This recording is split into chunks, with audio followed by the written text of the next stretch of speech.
พักบริหารจัดตั้งและกวดกาแผนกสาธารณสุขแขวงพงศรีสำลิดกองประชุมใหญ่ครั้งที่2กองประชุมใหญ่สมาชิกพรรคของหน่วยภาคแขนงบริหารจัดตั้งและกวดกาที่ขึ้นกับคณะภาคฮักฐานแผนกสาธารณสุขแขวงพงศรีครั้งที่2ได้จัดขึ้นในตอนเช้าของวันที่6มิถุนายน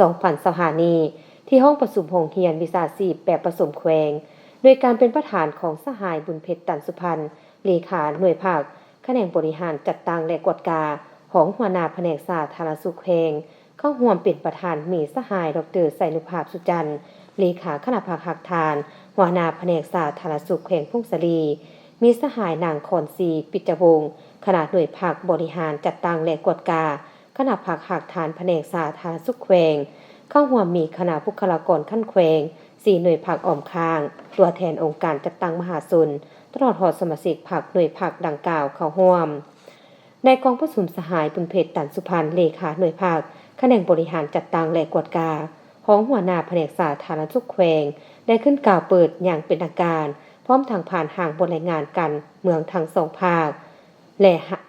ห่างบทสำรวจการนำพารวมของคณะหน่วยภาคระยะ5 ปี2021-2025ผ่านมาพร้อมทางผ่านทิศทางแต่ปี2026-2030ซึ่งปัจจุบันหน่วยภาคแขนงบริหารจัดตั้งและกวดกามีคณะภาค3สหายหญิง1สหายมีสมาชิกภาคทั้งหมด29สหายหญิง16สหายที่นำพาใน2แขนงการคือแขนงบริหารแผนการและการเงินแขนงจัดตั้งและกวดกา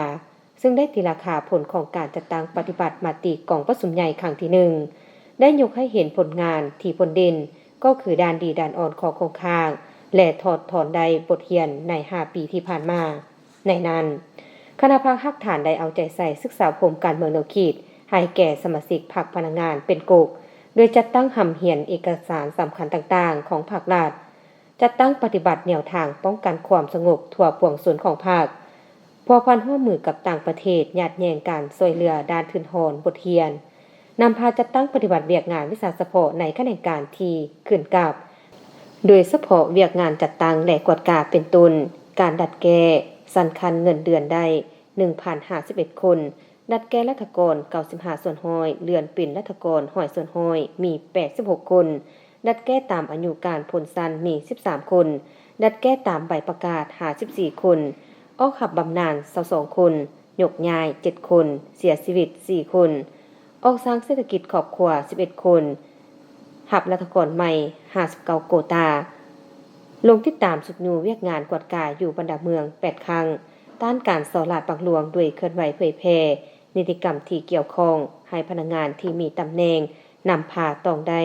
แจ้งทรัพย์สินประสานงานกับคณะกวดสอบแต่ละคันอย่างต่อเนื่องเวียกงานบริหารแผนการและการเงินแม่นได้คุ้มครองรายรับรายจ่ายด้วยเครื่องมือที่ทันสมัยคุ้มครองแผนการและข้อมูลข่าวสารซึ่งการลงทุนหลักและ ODA ด้านสาธารณสุขมี88โครงการเอกสารข่าวเข้าข่าวออกได้ทั้งหมด 13,330 ฉบับพร้อมนั้นคณะพรรคสุดเก่าได้ขึ้น9 ล้านนาทีจากนั้นได้ดำเนินการปอนบัตรคัดเลือกเอาคณะพรรคสุดใหม่ซึ่งมีผู้สมัครหาสหายหญิง1สหายโดยเห็นดีเลือกเอาสหายบุญเพชรตันสุพรรณเป็นเลขาสหายบัวเดชอุแสงคำเป็นรองและสหายคำตุลแกนอินยาลาดเป็นกรรมการคณะหน่วยภาคทั้งเป็นประธานกวดกาสหายสุขทิพวงศ์เป็นรองประธานกวดกาพร้อมทั้งคัดเลือกเอาผู้แทนสมบูรณ์และสำรองเกี่ยมไปเข้าร่วมกองประชุมใหญ่องค์คณะพรรคแขวงโอกาสนี้สหายดร.ไสนุภาพสุจันทร์เลขาคณะภาคฮักฐานหัวหน้าแผนกสาธารณสุขแขวงพงศรีได้แสดงความย่องยอสมเสยต่อผลงานของหน่วยภาคแขนงบริหารจัดตั้งและกวดกาที่ขึ้นกับคณะภาคฮักฐานแผนกสาธารณสุขแขวงญาติมาใดในระยะผ่านมาพร้อมทางเน้นหนักให้คณะภาคสุดใหม่เพิ่มทวีความสามัคคีให้นักแน่นพันขยายมติกองประชุมใหญ่ของตนจัดตั้งปฏิบัติให้ได้รับผลดีลงสุขยุสุขศาลาลงก่อสร้างฮักฐานการเมือง